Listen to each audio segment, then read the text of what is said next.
Hey, what's up guys? Oke guys, di video kali ini gue akan menceritakan seluruh cerita dari film Share or Die yang dirilis pada tahun 2021. Film ini diawali dengan memperlihatkan seorang wanita bernama Sarah yang sedang melakukan chatting bersama mantan pacarnya yang bernama Tyler. Dalam percakapan itu, Tyler ingin balikan lagi dengan Sarah. Namun Sarah menolak untuk balikan setelah Sarah menciduk Tyler yang sedang berselingkuh dengan wanita lain. Tentu Sarah yang sudah merasa sakit hati menolak untuk balikan dengan Tyler.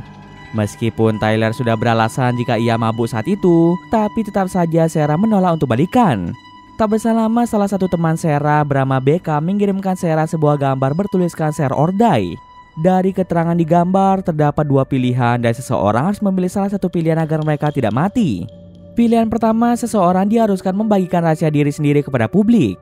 Lalu pilihan kedua, membagikan gambar tersebut kepada orang-orang terdekat. Jika mereka mengabaikan gambar itu, maka dalam 1 menit ke depan orang tersebut akan mati. Sarah yang mendapat pesan itu merasa tidak percaya begitu saja dan menanyakan pada Becca apa maksud dari gambar tersebut. Becca pun tidak bisa menjelaskan hal itu dan malah memaksa Sarah untuk membagikan gambar itu pada orang terdekat Sarah. Sarah pun menganggap hal itu sebagai bahan candaan untuk menakut-nakuti seseorang. Hingga tak terasa 1 menit pun telah berlalu dan sesuatu pun terjadi pada Sarah di mana mulut Sarah mengeluarkan darah.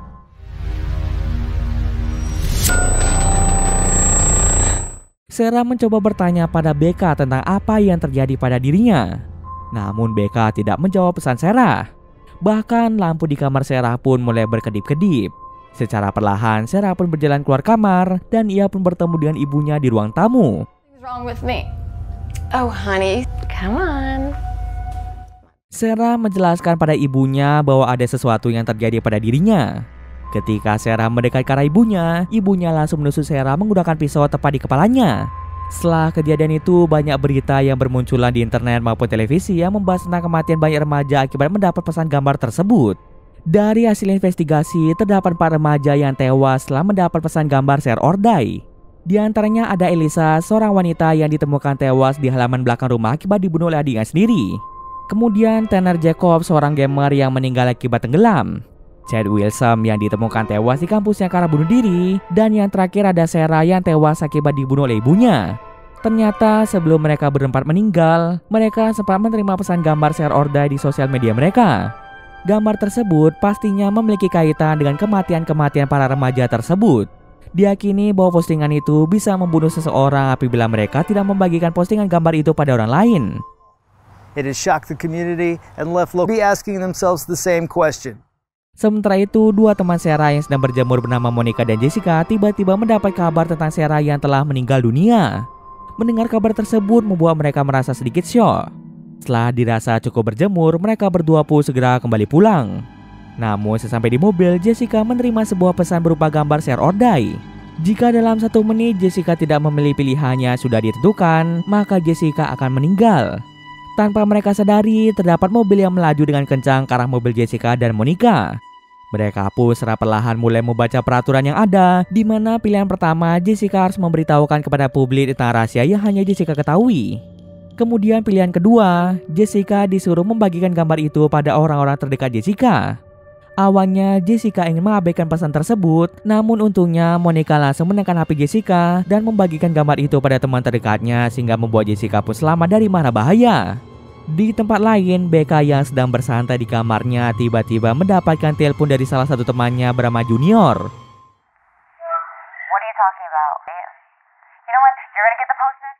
Maksud Junior menelpon Becca adalah untuk menanyakan pada Becca apakah Becca yang telah mengirimkan gambar terkutuk itu pada Sarah, karena Junior memiliki firasat bahwa Becca lah yang telah mengirimkan gambar itu pada Sarah. Becca yang menganggap hal itu tidak penting langsung mematikan telepon itu. Junior kemudian memberitahu Tyler bahwa kemungkinan besar Becca lah yang telah mengirim gambar itu pada Sarah. Mendengar hal itu membuat Tyler pun membenci Becca dan ia berniat untuk membalaskan kematian Sarah. Tyler bersama dengan Junior menyusun sebuah rencana untuk menculik Becca. Setelah rencana yang matang, Tyler dan Junior pun segera pergi ke rumah Becca dan memantau situasi di sekitar. Setelah dirasa keadaan sudah aman, Tyler bersama Junior mencari keberadaan Becca dan langsung membuatnya pingsan di tempat.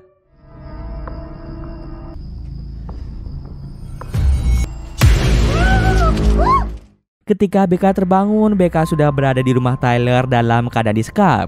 BK pun merasa kesal dengan mereka berdua yang telah berani menculiknya. BK mencoba mengancam mereka dengan mengatakan bahwa orang tuanya akan pergi mencari BK. Sayangnya Junior dan Tyler telah mengetahui bahwa ternyata keluarga BK merupakan keluarga yang kurang harmonis, di mana orang tuanya sering bertengkar. BK juga terkadang merasa sangat bersedih melihat keluarganya yang kurang harmonis. Menjadi anak yang broken home membuat BK terkadang memiliki keinginan untuk mati saja. BK merasa cemburu melihat keluarga lain yang harmonis. Melihat latar belakang keluarga BK yang seperti itu, pastinya orang tua BK tidak akan mencari keberadaan dari BK. Tyler kemudian mengambil ponsel BK yang berada di sakunya agar BK tidak bisa berbuat macam-macam. BK akan terus disekap sampai waktu yang tidak bisa ditentukan. What are you doing? I told him he'll be dead way before he finds out. Someone sends me the post. What happens if I don't get Keesokan harinya memperlihatkan orang tua BK bernama Rob dan Kelly yang merasa cemas akibat BK yang tidak pulang semalaman. Bahkan BK sendiri tidak memberi kabar pada mereka. Kelly yang merasa cemas berinisiatif untuk menelpon BK. BK yang saat itu baru bangun tidur melihat HP-nya yang berdering karena ditelepon oleh ibunya. Secara perlahan BK pun mulai mendekatkan HP-nya, namun ternyata usahanya sia-sia saja dikarenakan Tyler yang ternyata telah terbangun dari tidurnya. Agar ibu BK merasa tidak khawatir dengan keadaan dari BK, Tyler pun mengirimkan pesan pada ibu BK menggunakan HP BK dengan mengatakan bahwa BK dalam keadaan baik-baik saja. Saat ini BK sedang menginap di rumah Jessica. Kemudian BK pun mengancam mereka jika sampai ia lolos, maka BK tidak segan-segan akan melaporkan mereka pada polisi, sehingga mereka berdua bisa saja dijebloskan ke dalam penjara. Junior yang tidak ingin dipenjara memilih untuk pergi saja dari rumah Tyler. Junior yang sedang pergi menuju mobilnya mendadak mendapat pesan gambar share or die. Kebetulan Junior mendapatkan pesan itu, ia pun berencana untuk mengirim pesan itu pada Jessica karena Jessica merupakan mantan kekasihnya. Untungnya Junior berhasil mengirim pesan gambar itu pada Jessica tepat pada waktunya sehingga Junior pun selamat dari mara bahaya. Sementara itu Jessica yang sedang melakukan video call bersama dengan Monica mendapatkan pesan dari Junior yang berisi gambar share or die.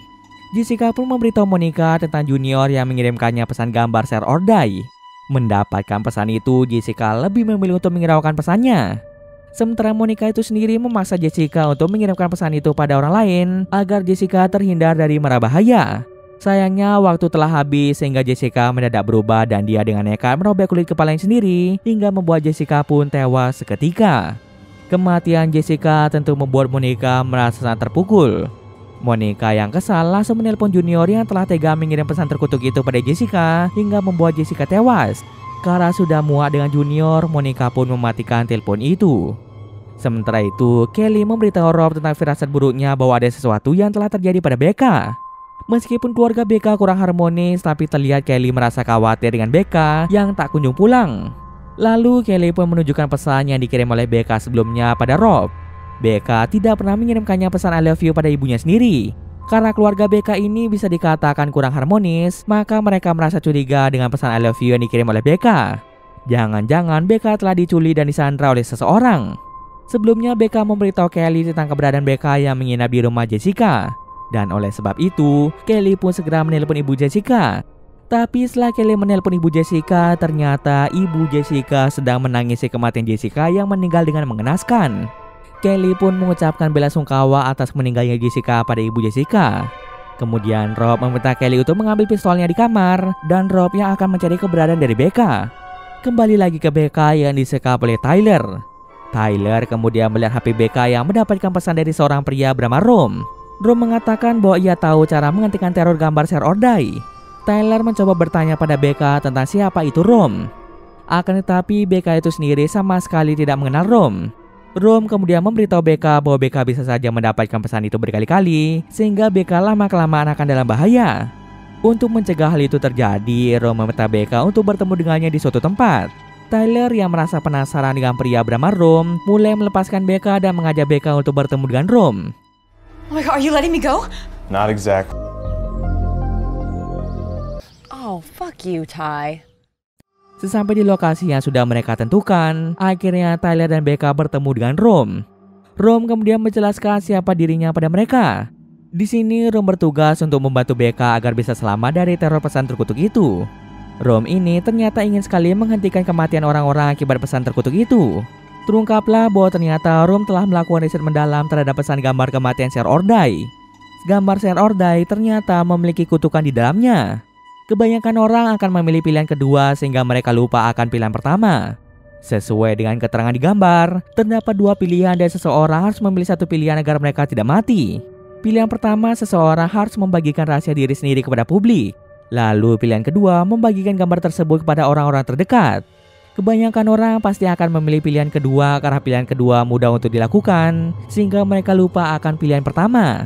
Rom telah mencoba memilih pilihan pertama dengan mengungkapkan rahasia Rom kepada publik, dan hasilnya Rom pun terbebas dari pesan terkutuk itu. Jika Rom mendapat pesan itu kembali dari temannya, maka Rom tidak akan terpengaruh lagi pada kutukan itu. Jika BK terus-terusan memilih pilihan kedua, maka kutukan itu akan terus berlanjut dan bisa saja BK menerima pesan itu berkali-kali. Dengan memberitahu cara kerja gambar Sher Ordai, Rom berharap bisa menyelamatkan banyak orang dengan cara tersebut. Setelah mendengar penjelasan Rom, BK dan Tyler pun segera kembali pulang. No, it did. For me. And walk.